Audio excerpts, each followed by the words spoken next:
I'm Claire. I've lived in Charleston my entire life, and now I'm a sophomore at College of Charleston, and I'd like to give you a tour of what Charleston really has to offer, naturally. Follow me. There's so much history around you at every given moment, no matter where you are. Here in the Lowcountry, history dominates. Just take a look to your right, and what do you see? Here we have a Lowcountry favorite. Shoot. Or should I say, least favorite. This is poison ivy, scientifically known as Texicendron radicans. It is not a true ivy. It is in fact related to almonds. As its name might suggest, poison ivy is toxic. Urushiol is the reaction caused by poison ivy. Upon contact, it binds to the skin and causes severe itching and blisters. In extreme cases, it can even lead to anaphylaxis. It can be found growing on the ground. We have some poison ivy growing on the ground right here, or it might be growing like a vine around trees. It has a 3-leaf per stem variation, which can help you identify what you're looking at. Approximately 15 to 30% of people do not have a reaction to poison ivy. I am one of those very lucky people. In all my very long 19 years of life, I have never had the poison ivy itch. Unless I did just touch it right. Better knock on wood.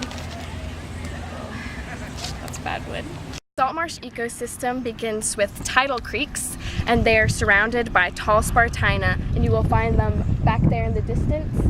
That's where people usually take their boats out. And the water will flow into the high marsh, which is all this area right up here with all this spartina.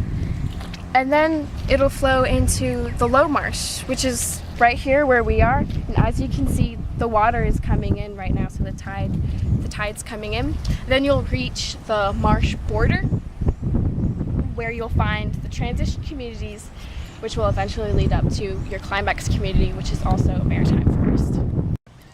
Fiddler crabs are a very common crab found in salt marshes. They're very abundant and they're easily identified because of their extra large claw. And the males have this large claw, and that is due to sexual selection. So during mating season, females preferred the males with larger claws, and that's what evolved the large claw in the males.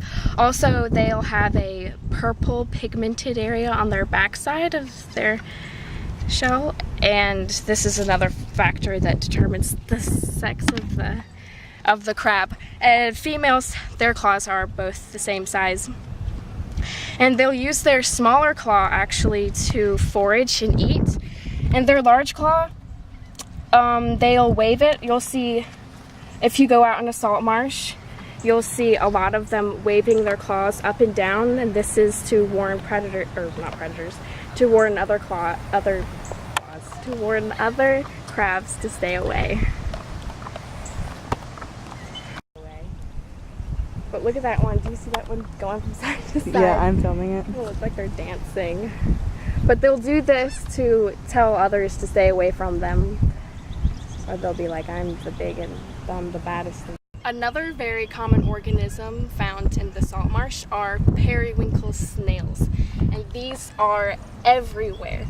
They're usually white, although their color variation can be different amongst other specimens and species.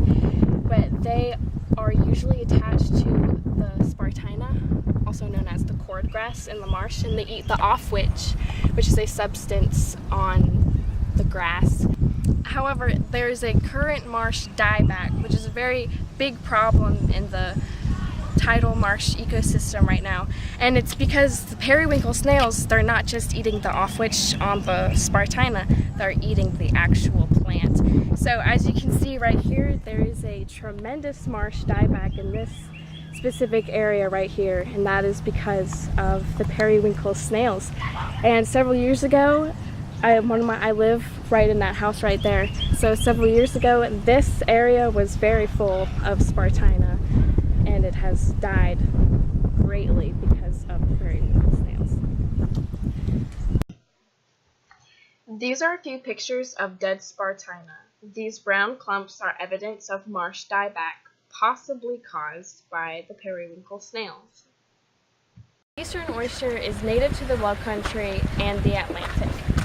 They are another organism that are found growing in saltwater marshes, as you can see right here. Here we're at Pitt Street Bridge in Mount Pleasant with Sullivan's Island just across the marsh. The eastern oyster has an interesting biology. Its scientific name is Crassostrea virginica. The eastern oyster's life cycle begins with the larval stages. Spawning occurs in summertime using an external method of reproduction. The female will release an egg and the male will release a sperm. Once this egg is fertilized, a baby oyster forms and it is free swimming throughout the water using its foot for locomotion. At this point, it does not have a shell yet. Once it finds a substrate to attach to, this foot will disappear, as well as its anterior adductor muscle. This results in a monomiarian condition, meaning that the oyster has only one cell, the posterior adductor muscle. Eastern oysters are protandric organisms, meaning that they are initially first born as males, but at a later point in their life they have the ability to change genders. Oysters are filter feeders, feeding mainly on phytoplankton and detritus that flows through the water. Oysters in tidal marshes are very dependent on the tides to carry in their food so they can feed. The structure of the shell depends on the environment in which the oyster is living. An oyster living on hard substrates will have a more rounded shell with many radial ridges. But an oyster found living on softer substrates or reefs will have a more slender shell with fewer radial ridges. When shucking an oyster, you may notice a purple pigmented area on the interior of the valve. This is the scar of the anterior adductor muscle. And different pigmentations of the adductor muscle scar can help differentiate between different species of oysters. This scar right here, it's a more orange color, sorry. And this one is very large and purple. Also, these oyster shells are, I found these just right on the ground over here. They are slender. They are much more slender. They are not rounded, meaning they were growing on softer substrates and probably coming from this very marsh. And marsh beds are soft. As you may know, oysters are a very popular shellfish for eating, and oyster roasts are very common. There are even evidence that Native Americans had oyster roasts. Also, the shells of oysters were used in making sidewalks and cement. As you can see right here, this is an excellent example of oyster shells used in cement making right here on Pitt Street Bridge. This type of substance is called tabby or tabia. It is also used as a substitute for limestone. In the distance, all right here, is called spartina. It's commonly known as cordgrass, and it is also a native species. The genus name is a Greek word referring to a cord made from Spanish broom. They form very large and dense colonies shown in vast areas of this salt marsh right here. The grass has stiff stems with long, slim leaves. The spartina is able to withstand the high salinity conditions of the salt marsh and actually flourishes in these environments. It is also an ecosystem engineer. It protects organisms from storm surges and pollutants. For these reasons, they are often planted worldwide.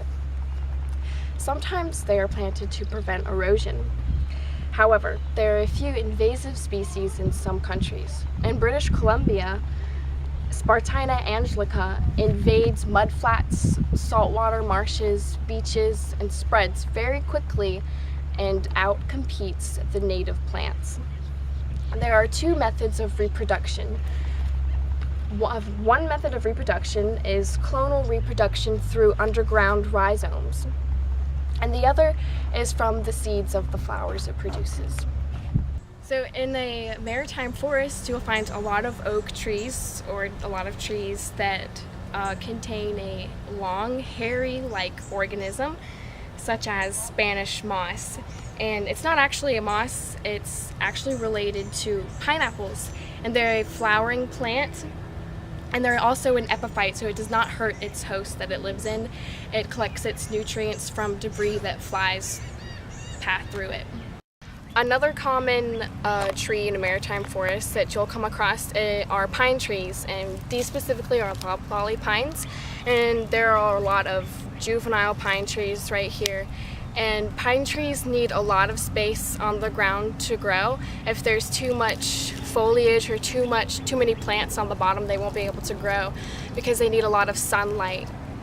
And that's why you'll find when you go to a pine forest, you'll see the canopies are very large, and they don't grow close together. They grow with a good distance between them so that the sunlight can hit the ground and be able to produce new pine trees. Natural history is something we are all a part of.